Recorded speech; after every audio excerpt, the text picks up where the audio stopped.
Assalamualaikum warahmatullahi wabarakatuh. Kembali lagi bersama saya Dia Sekar Asmara dengan NIM 72114192225. Melanjutkan pembahasan kita mengenai sistem informasi manajemen.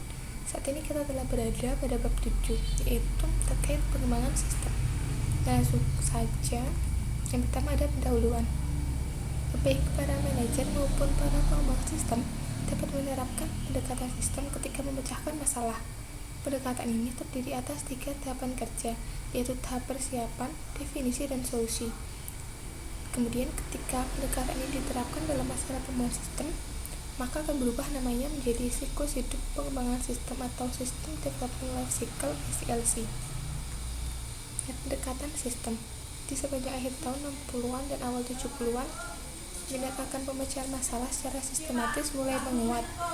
Ilmuwan manajemen dan spesialis informasi mencari-cari cara yang efisien dan efektif untuk memecahkan masalah, dan kerangka kerja yang direkomendasikan menjadi apa yang dikenal sebagai pendekatan sistem atau system approach, yang mana merupakan serangkaian langkah-langkah pemecahan masalah yang memastikan bahwa suatu masalah telah dipahami, solusi-solusi alternatif telah dipertimbangkan, dan bahwa solusi yang dipilih dipastikan dapat berhasil.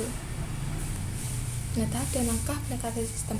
Seperti yang sudah dikatakan sebelumnya bahwa tahapan pendekatan sistem ini ada 3, yaitu tahap upaya persiapan, definisi, dan upaya solusi. Jadi tahap 1 atau upaya persiapan, langkah yang harus kita lakukan adalah melihat perusahaan sebagai suatu sistem. Kemudian 2, mengenal sistem lingkungan, dan yang terakhir adalah dengan mengidentifikasikan subsistem perusahaan. Kemudian di tahap 2 yaitu melanjutkan dari tingkat sistem ke tingkat subsistem dan menganalisis bagian-bagian sistem dalam suatu urutan tertentu. Di tahap yang terakhir, maka yang harus kita lakukan adalah dengan mengidentifikasi solusi-solusi alternatif, kemudian mengevaluasi solusi alternatif, lalu memilih solusi yang terbaik, kemudian mengimplementasikan dari solusi yang dipilih, dan yang terakhir adalah dengan menindaklanjuti untuk memastikan bahwa solusi tersebut efektif. Siklus hidup pengembangan sistem atau System Development Life Cycle (SDLC). Pendekatan sistem merupakan suatu metodologi, artinya suatu cara yang direkomendasikan dalam melakukan sesuatu. Pendekatan sistem adalah metodologi dasar dalam memecahkan masalah. Siklus hidup pengembangan sistem adalah aplikasi dari pendekatan sistem bagi pengembangan suatu sistem informasi.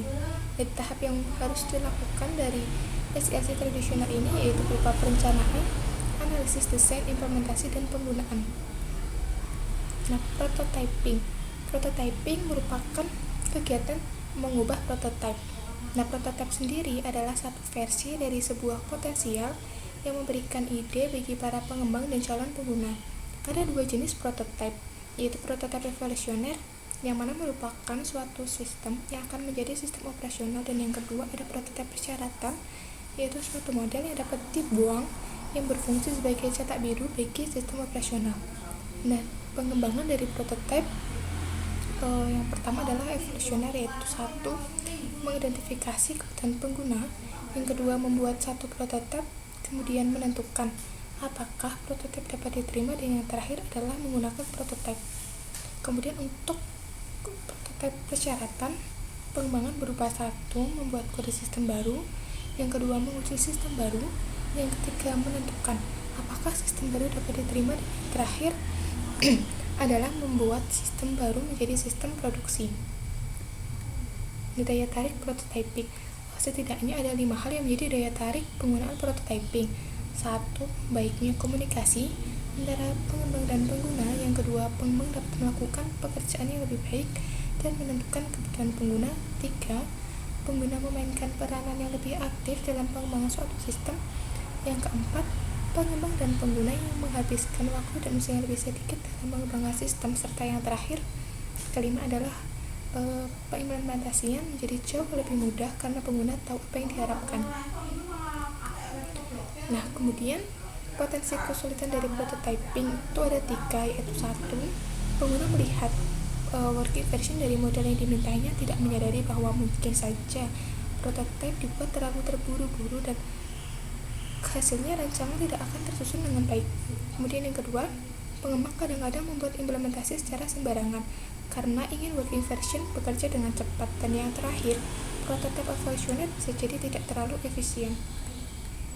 Kemudian pengembang aplikasi cepat atau Rapid Application Development (RAD) itu merupakan pengembang aplikasi yang lebih cepat daripada prototyping dan dengan ruang lingkup yang lebih luas. RAD merupakan kumpulan strategi, metodologi, dan alat tertinggi yang terdapat dalam suatu kerangka kerja yang disebut rekayasa informasi. Yang dimaksud dengan rekayasa informasi atau Information Engineering (AI) adalah sebuah nama yang diberikan untuk melakukan sebagai suatu aktivitas perusahaan secara menyeluruh. Kemudian ada pengembangan berfase di mana suatu pendekatan pengembangan sistem informasi dengan metodologi kontemporer. Nah, metodologi pengembangan sistem ini merupakan kombinasi dari suatu kombinasi dari SDLC tradisional, prototyping, dan RAD dengan cara mengambil fitur-fitur terbaik dari masing-masing metodologi. Nah, ada selanjutnya desain ulang proses bisnis atau Business Process Redesign (BPR). Rekayasa ulang atau engineering yaitu suatu proses pengerjaan ulang atau disebut juga dengan istilah desain ulang proses bisnis. Nah, dari BPR ini setidaknya memberikan dua pengaruh kepada perusahaan. Yang pertama, TI dapat menerapkan BPR untuk mendesain ulang sistem yang tidak dapat dipertahankan lagi dengan pemeliharaan biasa. Dan yang kedua, perusahaan menerapkan BPR pada operasi-operasi utamanya.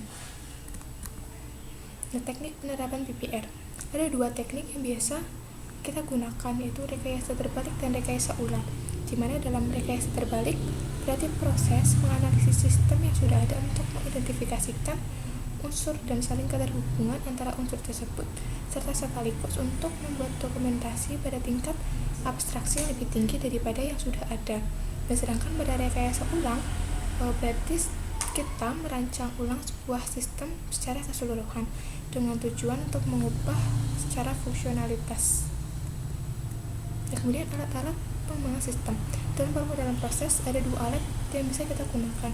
Yang pertama ada flowchart atau diagram alur, yaitu sebuah diagram dengan simbol grafis yang menyatakan aliran atau proses penampilan langkah yang disajikan dalam bentuk kotak beserta urutannya dengan menghubungkan masing-masing langkah menggunakan tanda panah. Sedangkan pada diagram arus data atau data flow diagram (DFD) merupakan penyajian grafis sebuah sistem menggunakan 4 bentuk simbol untuk mengilustrasikan bagaimana data mengalir melalui proses-proses yang saling tersambung. Dan selanjutnya manajemen proyek. Manajemen proyek merupakan suatu proses dari perencanaan, pengaturan, kepemimpinan, dan pengendalian dari suatu proyek oleh para anggotanya dengan memanfaatkan sumber daya seoptimal mungkin untuk mencapai sasaran yang telah ditentukan. Nah, fungsi dasar dari pengadaan manajemen proyek akan terlihat dari pengelolaan kerja, waktu, biaya, dan mutu. Nah, mengestimasi biaya proyek. Terdapat banyak metode yang digunakan untuk estimasi biaya dan jadwal proyek.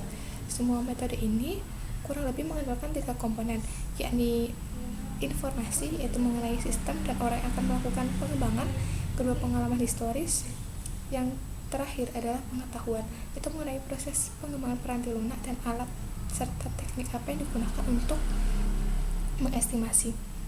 Nah, input dari estimasi biaya proyek berupa work breakdown structure atau WBS, kemudian kebutuhan sumber daya, tarif sumber daya, estimasi durasi aktivitas, dan ada informasi historis.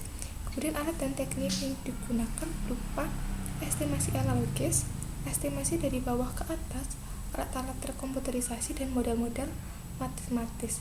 Sedangkan output atau hasil dari pengestimasian biaya proyek tentunya adalah menghasilkan estimasi biaya itu sendiri.